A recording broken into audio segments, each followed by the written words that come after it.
Dore ibintu ugomba kwirinda niba uzi ko wavukiye mu muryango ukennye. Uyu munsi naguteguriye ibintu bigera kuri 5 ugomba kwirinda niba uzi ko rwose ushaka kuba wahindura ubuzima bwawe ndetse n'ubw'abavandimwe bawe n'ubw'umuryango uturukamo. Tudatinze rero reka dutangire. Icya mbere, turahasanga ikintu bita peer pressure. Kwirinda peer pressure cyangwa se kwirinda ikigari, kugendera mu bigari by'abantu runaka mutanganya ubushobozi. Ibyo bintu ugomba kubyirinda mu gihe uzi neza ko wavukiye mu muryango ukennye.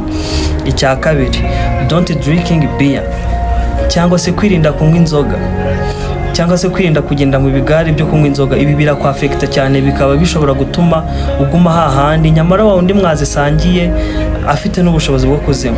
Icya gatatu, gushaka kubaho nk'uko abandi babayeho. Ahangaha ubyumve neza, ni ugushaka kumera nk'uko mugenzi wawe ameze, cyangwa se ugashaka kwambara style nk'izo mugenzi wawe yambaye kandi uzi neza ko mutanganya ubushobozi. Icya kane, kwirinda gushaka urukundo cyane nyamara uzi neza yuko rwose wavukiye mu muryango ukennye.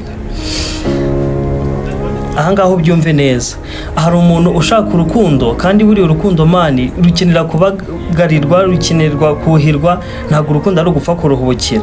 Rero niba wifuza guhindura ubuzima bwawe, ibi bintu bistopinge neza, igihe nikigera ukabona ku mafaranga yawe uzabona urukundo ruri seriye.